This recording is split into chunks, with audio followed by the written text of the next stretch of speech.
So yesterday, Tommy Sheridan gained £200,000 in his libel action against the News of the World. So he's a very wealthy man this morning, but in order to gain that £200,000, he completely sold the assets of the Scottish Socialist Party, our integrity, our reputation, our solidarity.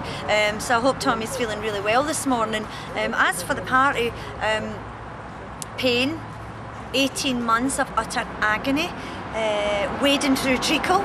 I can't quite describe strongly enough the agony that our comrades have gone through in this process. I stand today accused as a perjurer and a liar. I was dragged to court by this man and by News of the World, two monsters that I now despise. And so I was dragged to court by this man and he's called me a liar. I have to say, anybody who is listening, who is watching, who wants to know what's happening in Scotland, I did not lie in court. Tommy Sheridan did lie in court. The minutes were a true account. Tommy admitted to the activities that he was accused of. And do you know what? At the moment I don't really care. We've got debris of a party. Our party is lying in tatters at the moment. I think we need to look at the damage, pull together everything that we've got and come out as a true socialist party, not the thing that Tommy created and ultimately destroyed.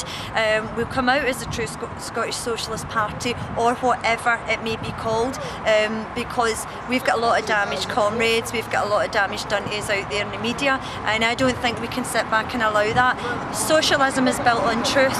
At the moment our party is built on sand, and we want to put the truthful foundations in place. And do you know what? We can do it. We've done it before, we're up for it, and we'll do it all the better if Tommy's not around. I'm gutted that Tommy won his court case, because it means a lie's won, and it means 11 good and honest members of the SSP have been slandered with perjury. I think it's disgraceful. I think Tommy's dragged his family and his party through hell, and I think Tommy should be ashamed of himself. I'm really proud of Rosie Kane, of Caroline Leckie, of Katrina, of Barbara, of Joe Harvey, of Alan Green, of McCombs, of Keith Baldessara, of all the people in the SSP that went and told the truth, because this is what this is about. This is not about two versions of the truth. This is not about perceptions. This is about the truth and the lies. Some people told the truth and some people told the lies in order to cover up for the behaviour of one individual. There's nothing political, there's nothing socialist about going to the court and putting women that you've had an affair with on the stand and calling them liars and calling them all the names under the sun, supergrasses, and claiming that they got paid by the papers to say it. I think it's appalling behaviour, and it's the worst sort of mainstream political behaviour that ordinary people are sick of. I think what Tommy's done is he's made it so much harder for himself. If he had taken advice in the first place, put his hands up and admitted it, no one would care. I wouldn't care, no one would care. But now, everyone wants to know about it. Everyone's interested in Tommy Sheridan's sex life.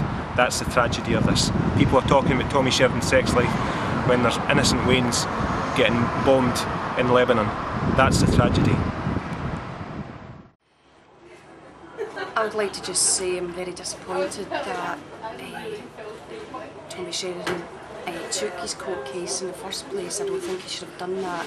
I think that was a fatal mistake for him personally and for his family, but also for the party and the movement in Scotland. And yes, he won it yesterday, but I think over time it'll be discovered that he's actually lied, and he's made a mistake to go ahead with this. But that may be a while yet before that's actually discovered. In the meantime, I think socialists in Scotland, it creates real problems for us about where we go, how we take the movement forward, and it's time for us to look to see what we can salvage from the party and the movement. But I think there is a future for socialism, but at the moment it's a question mark over what future that is and where it'll go. I think everyone's shell-shocked by the verdict. One of the most disgusting aspects of this is the fact that the accuser, in this case, is accusing a whole generation, the leading socialists in Scotland, of perjury, of of lying, an offence that is it's punishable by 10 years in prison. That's absolutely disgraceful.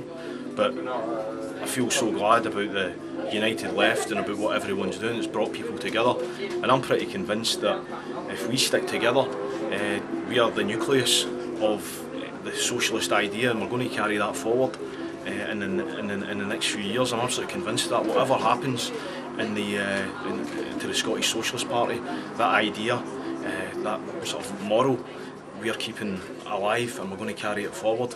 And I know that in the long term we're going to win this because we've got the truth, and that's what's important.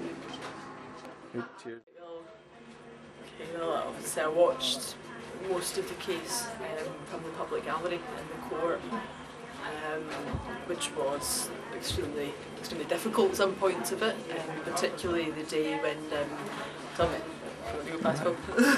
Why not? All right. Oh, curse to the ribs. Particularly the day when Tommy was cross-examining Catherine Troll and Anne Colvin, which was the first day after he sacked his legal team. I found that deeply inappropriate. I think it's basically an abuse of his power. Standing in a court, basically accusing women who'd had relationships of lying and destroying their reputations. And obviously also having to watch 11 SSP witnesses who were doing nothing wrong, who told the truth, who took principled and courageous decision to go to court and to tell the truth in that situation, being absolutely vilified by him, being accused of lying, being accused of perjury, and having their reputations torn apart in the public arena by somebody who's basically gone to court for to make personal gains and has successfully lied their way through that. It's very disappointing. I was in SML before I was in the SSP, so I've known Tommy probably about half my life now, and just very disappointed in him. Very sad for the SSP in terms of the outcome, because I think the losers in the case are the SSP. We're the ones that were on trial that didn't have a lawyer and didn't have any representation, and the party and the movement are going to be the biggest losers out of this. So I think it's a very sad day. I was really disappointed and angry at the result with Tommy winning the defamation case, because I believe my comrades in the United Left have stood up for the integrity of the party, and I just don't believe for 1 minute that they've lied either to the party or to the court. And it's one thing lying to the court, as Tommy says, that it's allowable under his type of socialism, but he's also lying to the party members, and he's also lying to the people who voted for us, and he's also lying to the people in Scotland who we hope to attract to the SSP. He's let everybody down, and it's nothing short of a disgrace that he's still hanging about in the party.